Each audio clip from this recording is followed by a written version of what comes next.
ನಾವಿರೋದು ರಾಜಾಜಿನಗರ ಬೆಂಗಳೂರಿಂದ. ನಾವೊಂದು ಇವಾಗೊಂದು 8 ಇಂದ 9 ಹಸು ಕಟ್ಟಿದ್ದೀವಿ. ಇದ್ರ ಅಮ್ಮ ಕಾಂಪಿಟೇಷನ್ಗೆ ಅಂತ ತಂದಿದೆ. ಇಲ್ಲೇ ಹೊಸದುರ್ಗದಿಂದ ಒಂದು ಹಸು ತಂದಿದೆ. ಅದು ಅಲ್ಲಿ ಬಂದ್ಬಿಟ್ಟು ಇಂಪೋರ್ಟೆಡ್ ಸೆಮೆನ್ ಹಾಕಿದ್ರು ನೋಡಿ. ಇವಾಗ ಇದಕ್ಕೆ 2 ವರ್ಷ ಕರು. ಇದಕ್ಕೆ ಇವಾಗ ಸ್ಯಾಂಡಿ ವ್ಯಾಲಿ ಇಂಪೋರ್ಟೆಡ್ ಸೆಮೆನ್ ಹಾಕ್ಸಿದ್ದೀನಿ. ಇವಾಗ 2 ತಿಂಗಳು ಪ್ರೆಗ್ನೆಂಟ್. ಇದು ಫಸ್ಟ್ ಲ್ಯಾಕ್ಟೇಷನ್ನೇ ಅರೌಂಡ್ 35-38 ಲೀಟರ್ಸ್ ಕರಿಯುತ್ತಿದ್ದು ಪರ್ ಡೇಗೆ.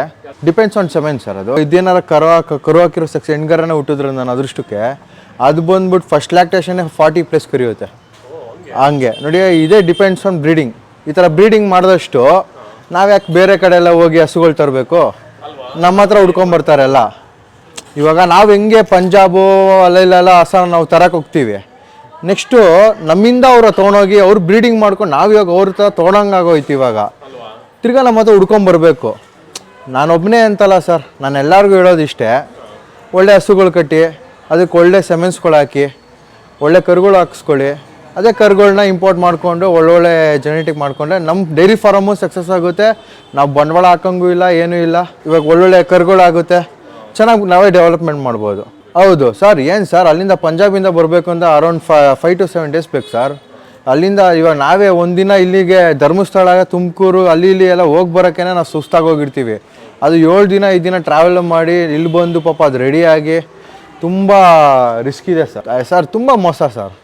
ಹೆಂಗೆ ಅಂದರೆ ಇವಾಗ ಹಸು ಬಗ್ಗೆ ತಿಳ್ಕೊಂಡಿರೋರೇ ಪಾಪ ಎಷ್ಟೆಷ್ಟು ಕಷ್ಟ ಬೀಳ್ತಾರೆ ತೊಗೊಂಬಂದು. ಇವಾಗೆಲ್ಲ ತುಂಬ ಕಷ್ಟ ಇದೆ. ನಾವೇ ಡೆವಲಪ್ಮೆಂಟ್ ಮಾಡ್ಕೊಬೇಕು ಸರ್. ಇನ್ನೊಬ್ರು ಮೆಚ್ಕೊಂಡು ನಾವು ಮಾಡಬಾರ್ದು. ಡೈರಿ ಫಾರ್ಮಿಂಗಲ್ಲಿ ನಾವು ಸ್ವಂತ ವಿದ್ಯೆ ಕಲ್ತಿರ್ಬೇಕು. ಹೌದು. ಇನ್ನೊಂದು ಹೇಳ್ತೀನಿ ಸರ್, ಇವಾಗ ಹೊಸ್ದಾಗಿ ಡೈರಿ ಫಾರ್ಮ್ ಮಾಡೋರ್ಗೂ ಅಷ್ಟೇ, ಸುಮ್ಮನೆ ಒಳ್ಳೆ ಹಸು ಇದೆ ಅಂದ್ಬಿಟ್ಟು ತೊಗೊಂಡೋಗ್ಬಿಟ್ಟು ಪಾಪ 2 ದಿನ 3 ದಿನ ಕಟ್ಬಿಟ್ಟು ಪಾಪ ಡೈರಿ ಫಾರ್ಮ್ ಎತ್ತಕ್ಕೆ ಹೋಗಬೇಡಿ. ಏನು ಅಂದರೆ ಅದ್ರ ಬಗ್ಗೆ ಒಂದು 2-3 ದಿನ ಕಲೀರಿ. ಹಸು ಆಗಲಿ ಏನೇ ಆಗಲಿ ಕಲ್ತ್ಬಿಟ್ಟು ನಾವು ಕೆಲಸ ಮಾಡಬೇಕು. ಹೋಗಿ ನಾವು ಕೆಲಸದಾರಾದ್ರೂ ಪರವಾಗಿಲ್ಲ, ಒಂದು 15 ಅಲ್ಲ 1 ತಿಂಗಳು ಕೆಲಸ ಮಾಡಿ, ಕೆಲಸ ಫುಲ್ಲಾಗಿ ತಿಳ್ಕೊಂಡಾಮೇಲೆ ಏನೇ ಮಾಡಿದ್ರು ಹೊರ್ಗೆ ಒಂದು ಡೈರಿ ಫಾರ್ಮ್ ಮಾಡೋದು ಮತ್ತೊಂದು ಮಾಡಬೇಕು ಕಲೀರಿ. ಕಲ್ತ ಮೇಲೆ ಮಾಡಿ. ಸುಮ್ಮನೆ ಮಾಡಿ ಲಕ್ಷಾಂತರ ರೂಪಾಯಿ ದುಡ್ಡು ಹಾಕ್ತೀರಾ. ಇವಾಗ ಒಂದು ಹಸು ತೊಗೊಬೇಕು ಅಂದರೆ ಲಕ್ಷಾಂತರ ರೂಪಾಯಿ ದುಡ್ಡು ಬೇಕು. ಸುಮ್ಮನೆ ದುಡ್ಡು ಯಾಕೆ ಕಾಲ್ ಮಾಡ್ಕೋತೀರಾ ಸರ್? ಇವಾಗ ನೋಡಿ, ಇವಾಗ ಕರು ಸಾಕಿದ್ದೀನಿ. ನಾನು ಕರು ಇವಾಗ ಬೇಡ ಅಂದ್ರೂ ನಂಗೆ ಒಳ್ಳೆ ಲಾಭನೇ ಸಿಕ್ಕುತ್ತೆ ಹೇಳೋದು. ಇದರಿಂದ ನನಗೇನು ಮೋಸ ಆಗೋಲ್ಲ. ಈ ಫಸ್ಟ್ ಲ್ಯಾಕ್ಟೇಷನ್ 34-35 ಲೀಟರ್ಸ್ ಕರಿಯುತ್ತೆ ಅಂದ್ಕೊಳ್ಳಿ. ಸೆಕೆಂಡ್ ಇನ್ನೆಷ್ಟು ಇನ್ನೊಂದು 4 ಲೀಟರ್ ಜಂಪ್ ಆಗ್ಬೋದಾ? ಈ ಥರ ಒಂದೊಂದು ಲ್ಯಾಕ್ಟೇಷನ್ ಪಡ್ಡೆಗಳು ಹಿಡ್ಕೊಂಡ್ರೆ ನಮ್ಗೆ ಡೈರಿ ಫಾರಮ್ 4 ಹಸು ಕಟ್ಟಿದ್ರೆ ಸಾಕಲ್ವ? ಯಾಕೆ ತುಂಬ ಹಸುಗಳು ಕಟ್ಕೊಂಡು ಮಾಡೋ ಬದಲು ಒಂದು 4 ಹಸು ಇಂಥ ಹಸುಗಳು ಕಟ್ಕೊಂಡಿದ್ರೆ ನಮ್ಗೆ ಎಷ್ಟು ವರ್ಕೌಟ್ ಆಗುತ್ತೆ ಸರ್? Depends sir. ಅವೆಲ್ಲ ಒಬ್ರೊಬ್ರು ಒಂದೊಂದು ರೇಟ್ ಕೇಳ್ತಾರೆ. ಯಾವ್ದು ನೋಡೋಣ ಸರ್. ಇನ್ನು ಸೇಲ್ ಮಾಡೋ ನೆಸೆಸಿಟಿ ಇಲ್ಲ ಸರ್. ಇವಾಗ ಈ ಥರ ಒಂದು ಹಸು ತರಬೇಕು ಅಂದರೆ ಆಚೆ ಕಡೆ ಲಕ್ಷಾಂತರ ರೂಪಾಯಿ ಕೊಟ್ಟು ತರಬೇಕು. ಏನಕ್ಕೆ ಸರ್ ಕೊಡಬೇಕು ಅಲ್ವ ಸರ್? ಇವಾಗ ಮೂಲಲ್ಲಿ ಕಟ್ಟಿದ್ದೀನಿ, ಫಲ ಆಗಿದೆ. ಇನ್ನೊಂದು 6-7 ತಿಂಗಳು ಕಷ್ಟಪಟ್ಟು ಸಾಕಿದ್ರೆ ನಮ್ಮನ್ನ ಅವು ಸಾಕ್ತದೆ. ಇವಾಗ ನಾವೊಂದು 6 ತಿಂಗಳು ಅದನ್ನು ಸಾಕಿದ್ರೆ ಲೈಫ್ ಲಾಂಗ್ ನಮ್ಗೆ ಸಾಕ್ತಾವವು. ಅದ್ರ ಅಮ್ಮ ಒಳ್ಳೆ ಮಿಲ್ಕ್ ಇಲ್ಡೆ ಆಗಿರಬೇಕು. ಅದ್ರ ಅಮ್ಮ ಒಂದು 30-35 ಲೀಟರ್ ಕರೆದಿದ್ರೆ ಅದು ಹೆಣ್ಗರು ನಾವು ತೊಗೊಂಡು ಸಾಕ್ಬೋದು. ಯಾಕಂದ್ರೆ ಅಮ್ಮ ಕರೆದಿದೆ.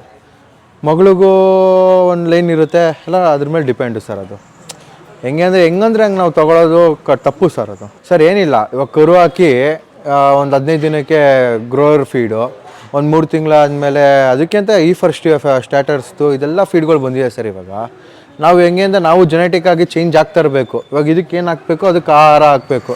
ನಾವು ಹಳೆ ಕಾಲದವ್ರ ಥರ ಮುಸ್ರೆ ಎಲ್ಲ ತಿರುಗಿಸಿ ಕುಡು ಮಾಡು ಅಂತೆಲ್ಲ ಮಾಡೋಕ್ಕೆ ಹೋಗ್ಬಾರ್ದು ನೋಡಿ. ಇವಾಗ ಇದಕ್ಕೆ ಒಳ್ಳೆ ಪ್ರೋಟೀನ್ಸ್ ಎಲ್ಲ ಕೊಟ್ಟಿರೋದಕ್ಕೆ ಹೆಂಗೆ ಬೆಳೆದಿದೆ, ಸ್ಟ್ರಾಂಗ್ ಆಗಿದೆ, ಹೈಟ್ ಇದೆ, ಪರ್ಸನಾಲಿಟಿ ಇದೆ. ಇದು ಕರು ಹಾಕೋ ಟೈಮಲ್ಲಿ ನಾವೀಗ ಈ ಕಡೆ ನಿಂತ್ಕೊಂಡು ಆ ಕಡೆ ಕಾಣಲ್ಲ ಸರ್. ಇವಾಗ ಇದಕ್ಕೆ 1 ವರ್ಷದ ಮೇಲೆ 8 ತಿಂಗಳು, 1 ವರ್ಷದ ಮೇಲೆ 8 ತಿಂಗಳು. ನಾವೇನು ಅಂದರೆ ಸರ್, ನಾವು ಎಲ್ಲರೂ ಇವಾಗ ಒಂದು 10 ತಿಂಗಳು 11 ತಿಂಗಳಿಗೆಲ್ಲ ಕೊಡಿಸ್ತಾರೆ. ನಾವು ಕೊಡ್ಸೋಕ್ಕೋಗಲ್ಲ. ಮಿನಿಮಮ್ 1-1.5 ವರ್ಷ ತನಕ ನಾವು ಕೊಡ್ಸೋಕ್ಕೋಗಲ್ಲ. ಯಾಕಂದರೆ ಇದು ಸ್ವಲ್ಪ ಹೈಟು ಪರ್ಸನಾಲಿಟಿ ಎಲ್ಲ ಬೆಳಿಬೇಕಲ್ಲ ಸರ್. ಏನು ಇಲ್ಲದೆ ಪಾಪ ಪಲ್ಲು ಕೊಡಿಸ್ಬಿಟ್ಟು ಕರು ಹಾಕೋ ಟೈಮಲ್ಲಿ ಏನು ಕರ ಬೆಳೆದಿಲ್ಲ, ಏನು ಇಷ್ಟೇ ಚಿಕ್ಕದು ಅಂತ ಹೇಳಿದ್ರೆ ಪಾಪ ಅದ್ರ ಮೇಲೆ ನಾವು ಎತ್ತಾಕ್ಬಾರ್ದು. ಹಾಂ ಸರ್, ಇದು ಇಲ್ಲೇ ಮಲ್ಲೇಶ್ವರಮಲ್ಲಿ ನಾನು ವಾರಕ್ಕೆ 100 ಕಟ್ಟು ಹಾಕ್ಸ್ಕೊತೀನಿ. ಜೋಳದ ಕಡ್ಡಿ ಇಲ್ಲಿ ನಮ್ಮ ನವರಂಗ ಹತ್ರ ಸಾಗರ ಅಂತ ಇದೆ, ಅಲ್ಲಿಂದ ನಮಗೆ ಫ್ರೆಶ್ ತರಕಾರಿಗಳು ಸಿಕ್ಕುತ್ತೆ. ಅದು ಇದು ಫ್ರೆಶ್ ತರಕಾರಿ ಅಂದರೆ ಅಲ್ಲಿ ಏನಂದ್ರೆ ಸ್ವಲ್ಪ ಹಸುಗೆ ಅಂತಲೇ ಮನುಷ್ಯರಿಗೆ ಸ್ವಲ್ಪ ತೊಗೊಂಡು ಹಸು ಕೊಡ್ತಾರಲ್ಲ, ಆ ಥರ ಫ್ರೆಶ್ ತರಕಾರಿನೇ ನಮಗೆ ಸಿಕ್ಕುತ್ತೆ. ಹಸು ತರಕಾರಿ. ಹಾಂ ಸರ್, ತರಕಾರಿ ಕಡ್ಡಿ 2 ಹಾಕೋದ್ರಿಂದ ಚೆನ್ನಾಗಿ ನಡೀತೆ ನಮ್ಗೆ. ಅಲ್ಲಿ ಪಾಲಕ್ಕು, ಕೊತ್ತಂಬರಿ ಥರ ಎಲ್ಲ ಒಳ್ಳೊಳ್ಳೆ ಪ್ರೋಟೀನ್ಸ್ ಸಿಗುತ್ತೆ ಸರ್. ಇವಾಗ ಇದೊಂದು ಕಟ್ ಬಂದು 25 ರೂಪಾಯಿ. ಒಂದು ಕಟ್ 25 ರೂಪಾಯಿ. ವಾರಕ್ಕೊಂದು ಏನಿಲ್ಲ ಅಂದ್ರೆ ಒಂದು 3000 ರೂಪಾಯಿ ಬೇಕು ಕಡ್ಡಿಗೆ ಅಂತ ನಡೆಯುತ್ತೆ. ಅದು ಏನು ಅಂದರೆ ಎಲ್ಲ ತೆನೆಯಿಂದ ಕಿತ್ತಾಕ್ಬಿಟ್ಟು ಕೊಡೋ ಕಡ್ಡಿ ಇದು, ತೆನೆ ಕಡ್ಡಿ. ಇವಾಗ ನಾವು ಆಚೆ ಕಡೆ ಹೋಗಿ ತೋಟ ಎಲ್ಲ ತೊಗೊಬೇಕು ಅಂದರೆ ಒಂದು ಎಕರೆ ಒಂದು 8000 ರೂಪಾಯಿಗೆಲ್ಲ ಸಿಕ್ಕುತ್ತೆ. ಇವಾಗ ನಾವು ಈ ಜಾಗಗಳು ಇಲ್ದಿರೋದ್ರಿಂದ ಅದೆಲ್ಲ ಮಾಡ್ಕೊಳಕ್ಕೆ ಸಣ್ಣ ಗಟ್ಲೆಗಳು ಬರುತ್ತೆ. ಏನು ಅಂದರೆ ಅಲ್ಲಿಂದ ಕೂಲಿಯವ್ರನ್ನ ಕರ್ಕೊಂಡು ಹೋಗ್ಬೇಕು, ತೊಗೊಂಬರ್ಬೇಕು, ರಿಸ್ಕ್ ಇದೆ ಸರ್. ಹೆಂಗೋ ಇಲ್ಲಿ ನಡೀತಿದೆ, ನಡ್ಸ್ಕೊಂಡು ಹೋಗೋದಷ್ಟೇ. ಇಲ್ಲ ಹಂಗೆ ಹಾಕ್ತೀವಿ ಸರ್, ಹಂಗೆ ಹಾಕ್ತೀವಿ. ತಿನ್ನುತ್ತೆ ಸರ್, ತಿನ್ನುತ್ತೆ, ಫುಲ್ ತಿನ್ನುತ್ತೆ. ಅದಕ್ಕೆ ನಾವು ತರಕಾರಿ ಹಾಕ್ತೀವಲ್ಲ, ತರಕಾರಿ ಹಾಕಿದ್ಮೇಲೆ ಸ್ವಲ್ಪ ರೂಮಿಂಗ್ ಚೆನ್ನಾಗಿರಲಿ ಅಂದ್ಬಿಟ್ಟು ಕಡ್ಡಿ ಹಾಕ್ತೀವಿ, ಒಂದೊಂದು ಕಟ್ ಹಾಕ್ತೀವಿ. ಹಂಗೆ ಆಗುತ್ತೆ. ಬರೀ ತರಕಾರಿ ಹಾಕೋದೇನಂದರೆ ರೂಮಿಂಗ್ ಚೆನ್ನಾಗಿರಲ್ಲ ಹಸುಗಳಿಗೆ. ಕಡ್ಡಿ ತರಕಾರಿ ಎಲ್ಲ ಮಿಕ್ಸ್ ಮಾಡ್ಕೊಂಡು ಇದು ಮಾಡಿದ್ರೆ ರೂಮಿಂಗ್ ಎಲ್ಲ ಸಕ್ಕತ್ತಾಗಿರುತ್ತೆ ಸರ್. ಏನಂದರೆ ತೊಟ್ಟುಗಳು ಜಾಯಿಂಟ್ ಇರಬಾರ್ದು ನೋಡಿ. 4 ತೊಟ್ಟು ಶುದ್ಧ ಆಗಿರುತ್ತೆ ನೋಡಿ. ಇವಾಗಲೇ ಅಡರ್ ಕಂಪೆಕ್ಟ್ ಆಗಲಿ, ಊಟಾಣಿಕೆ ಆಗಲಿ, ಹಸುದು ಕರುದು ಎಲ್ಲ ಹೆಂಗಿದೆ ನೋಡಿ. ಇವಾಗ ಹೊಸ್ದಾಗಿ ತೊಗೊಳ್ಳೋರು ಅಷ್ಟೇ ಸರ್. ಹೆಂಗಿದೆ ಹೆಂಗೆ ತೊಗೊಬೇಕು ಅಂದರೆ ಹಸುಗಳು ನೋಡ್ಕೊಂಡು ತೊಗೊಬೇಕು. 4 ತೊಟ್ಟು ಈಕ್ವಲ್ ಆಗಿರಬೇಕು, ಏರುಪೇರು ಇರಬಾರ್ದು. ಹಸುಗಳು ಒಂದು ಲೆವೆಲ್ ಆಗಿರಬೇಕು, ಒಳ್ಳೆ ಬ್ರೀಡ್ ಇರಬೇಕು, 4 ಟೈಮ್ ಹಾಲು ಕರೆದು ತೊಗೊಬೇಕು. ಹಂಗೆಲ್ಲ ಇದ್ರೇ ಸರ್ ಇವಾಗ ಒಳ್ಳೆ ಡಿಪೆಂಡ್ಸ್. ಏನೋ ಒಳ್ಳೆ ಹಸು ಕಟ್ಟಿದರೆ ನಮಗೊಂದು ಡೈರಿ ಫಾರ್ಮಿಂಗ್ ವರ್ಕೌಟ್ ಆಗುತ್ತೆ ಸರ್. ಇವಾಗ ನಾವು ಚಿಕ್ಕ ಹಸುಗಳು ಕಟ್ಕೊಂಡಿದ್ರೆ ಈ ಒಂದು 5 ಹಸು ಒಳ್ಳೆ ದೊಡ್ಡ ಹಸು ಕಟ್ಟೋ ಜಾಗದಲ್ಲಿ ಒಂದು 10 ಹಸು ಚಿಕ್ಕ ಹಸು ಕಟ್ಟಿದ್ರೆ ನಮ್ಗೆ ವರ್ಕೌಟ್ ಆಗೋಲ್ಲ. ಎಲ್ಲ ಒಂದೇ ಮೇವು ತಿನ್ನುತ್ತೆ. ಹಂಗಾಗಿ ಬೆಂಗಳೂರಲ್ಲಿ ಒಂಥರ ಇದೆ, ಹಳ್ಳಿ ಕಡೆ ಒಂಥರ ಇದೆ. ಅಲ್ಲ ಅವ್ರವ್ರ ಇದು ಅವ್ರ ಕಸಬು ಸರ್ ಅದು. ಅದೇ ಎಷ್ಟೊಂದು ಜನ ಬಂದಿದ್ದಾರೆ, ಬಂದು ಕೇಳಿದ್ದಾರೆ ನಿಮ್ಮ ಶೆಡ್ ನೋಡಬೇಕು, ನಾವು ಮಾಡಬೇಕು ಅಂತಲ್ಲ. ನಾನು ಅವ್ರಿಗೆ ಹೇಳೋದು ಇಷ್ಟೇ ಸರ್, ಕಲೀರಿ, ಕಲ್ತ್ಬಿಟ್ಟು ಹಸುಗಳು ಕಟ್ಟಿ. ಸುಮ್ಮನೆ ತೊಗೊಂಡೋಗಿ ಲಾಸ್ ಆಗೋಕ್ಕೆ ಹೋಗ್ಬೇಡಿ ಆಯಿತಾ. ಒಂದ್ಸಲಿ ಸುಮ್ಮನೆ ಲಕ್ಷಾಂತರ ರೂಪಾಯಿ ಲಾಸ್ ಆಗೋದ್ರೆ ನಿಮಗೆ ಲಾಸು. ತಿರ್ಗಿ ಅದೇ ದುಡ್ಡು ನಾವು ಪಡಿಬೇಕು ಅಂದರೆ ಎಷ್ಟು ದಿನಗಳು ಬೇಕು. ಇವಾಗ ಯಾವುದೇ ಒಂದು ಹಸು ತೊಗೊಬೇಕಾದ್ರೂ ಆಗಲಿ, ಅವ್ರ ಮನೇಲಿ ಒಂದು 2 ದಿನ 3 ದಿನ ಚೆನ್ನಾಗಿ ಹಾಲು ಕರೆಸ್ರಿ. ಅದು ಫೀಡಿಂಗ್ ಏನು ಮಾಡ್ತಾರೆ ತಿಳ್ಕೊಳ್ಳಿ. ಅದೇ ಥರ ಫೀಡಿಂಗ್ ಮಾಡ್ಕೊಂಡೋಗಿ. ಇವಾಗ ಒಂದೊಂದು 5 ಹಸು ತಂದಿರ್ತೀರಾ, 5 ಹಸುಲಿ ಏನು ಮಾಡ್ತೀರಾ, ಒಂದೊಂದು ತಿಂಗಳು ಒಂದೊಂದು ಹಸು ಪ್ರೆಗ್ನೆಂಟ್ಗಳು ಮಾಡ್ಕೊಳ್ಳಿ. ಹಂಗೆ ರೊಟೇಟ್ ಮಾಡ್ಕೊಳ್ಳಿ. ಆವಾಗಲೇ ನಿಮ್ಗೆ ಡೈರಿ ಫಾರ್ಮ್ ಸಕ್ಸಸ್ ಅಂತ ಆಗೋದು. ಸುಮ್ಮನೆ ನಾವು 5 ಹಸುನ ಒಟ್ಟಿಗೆ ಫಲ ಮಾಡಿ ಹೆಂಗಂದರೆ ಹಂಗೆ ಅವ್ರ ನಂಬಿಕೆಯಿಂದ ತೊಗೊಂಡೋಗ್ಬೋದು ಅಂತೆಲ್ಲ ಮಾಡೋಕ್ಕೋದ್ರೆ ಶುದ್ಧ ಲಾಸ್ ಆಗ್ತೀವಿ.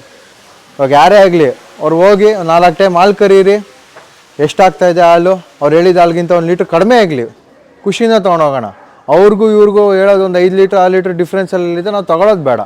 ಅವ್ರು ಏನೇನು ಫೀಡಿಂಗ್ ಮಾಡ್ತಾರೆ ನೋಡ್ಕೊಳ್ಳಿ, ಅದೇ ಫೀಡಿಂಗ್ ಕಂಟಿನ್ಯೂ ಮಾಡ್ಕೊಳ್ಳಿ. ಒಂದು 3 ತಿಂಗಳು ಚೆನ್ನಾಗಿ ಹಾಲು ಕರೀರಿ. 3 ತಿಂಗಳು ಆದಮೇಲೆ ರೋಟೀನ್ ಮಾಡ್ಕೊಳ್ಳಿ. ಇದೇ ಪಡ್ಡೆ ಒಂದು ತಿಂಗಳು ಆದಮೇಲೆ ಪಲ್ಯ ಕೊಡಿಸ್ಕೊಳ್ಳಿ, ಇನ್ನೊಂದು ಪಲ್ಯ ಕೊಡಿಸ್ಕೊಳ್ಳಿ. ಹಂಗೆ ರೋಡಪ್ ಆಗ್ತಾಯಿದ್ರೆ ಸ್ಟ್ಯಾಗ್ನೆಂಟಾಗಿ ಹಾಲಿರುತ್ತೆ.